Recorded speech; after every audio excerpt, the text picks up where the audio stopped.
Bismillah ar-Rahman ar-Rahim. In the name of Allah, most gracious, most merciful.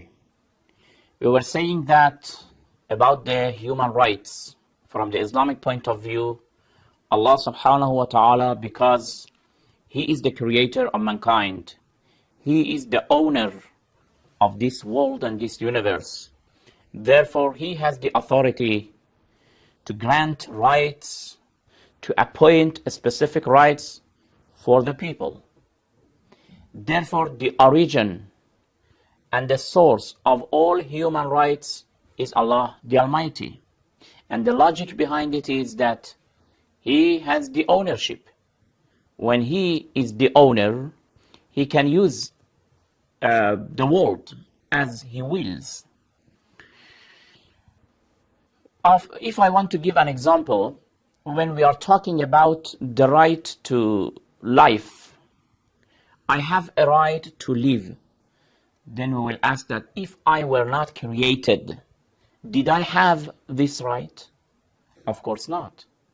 So if I am talking about the right of living, because He has created me, and at the continuation of this creation, I am talking about the right to life.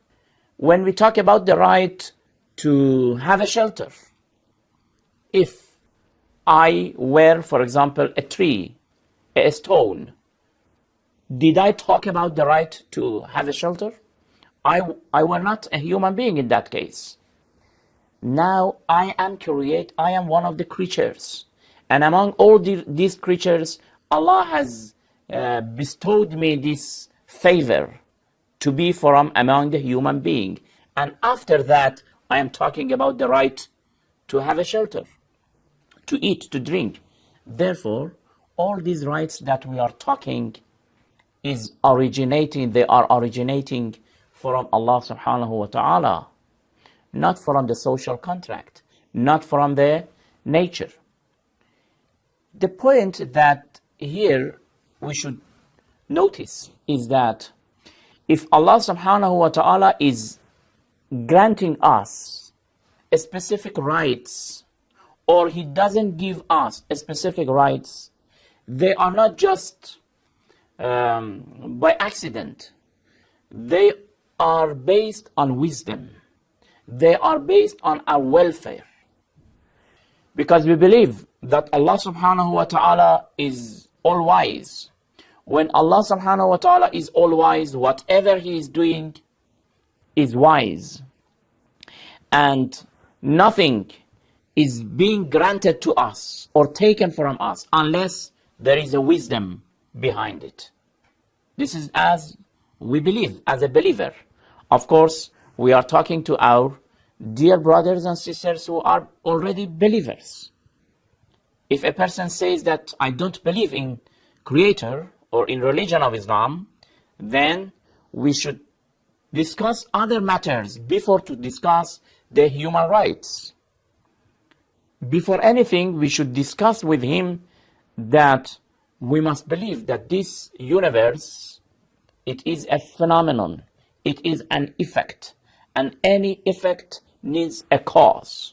We need a cause. The cause that itself is not an effect for another cause. Therefore, we are talking today believers who have already accepted Allah subhanahu wa ta'ala as their creator.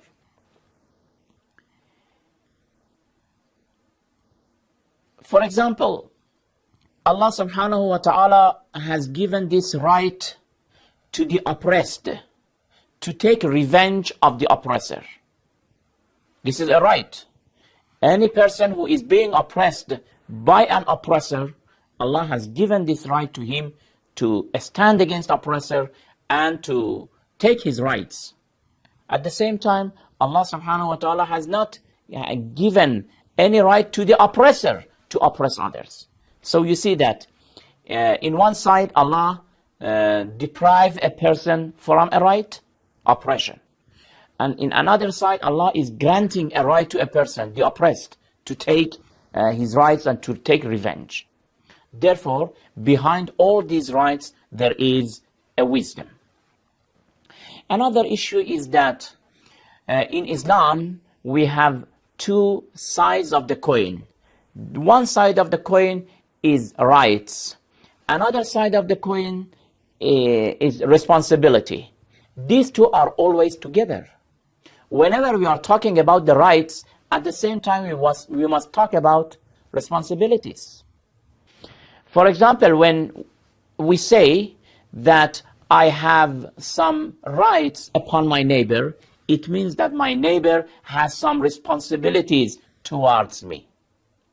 When I say that my parents have some rights upon me, it means that I have some responsibilities towards them, and vice versa.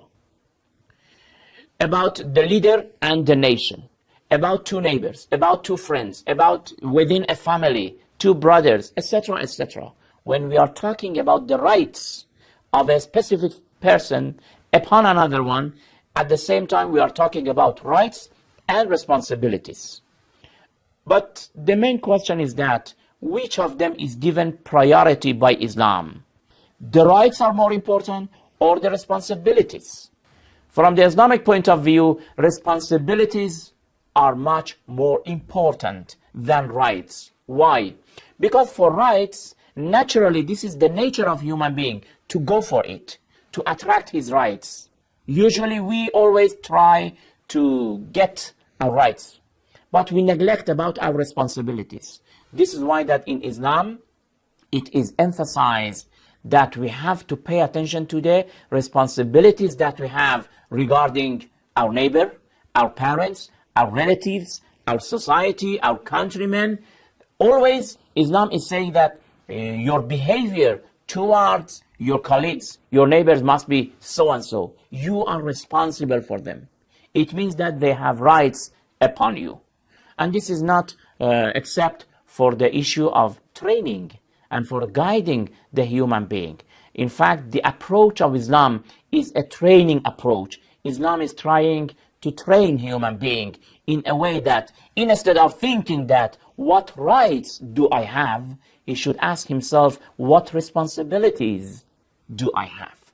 Therefore, rights and responsibilities are always together, but more than rights, it is the responsibility which is more important. Inshallah, we will continue this topic with other issues in next program.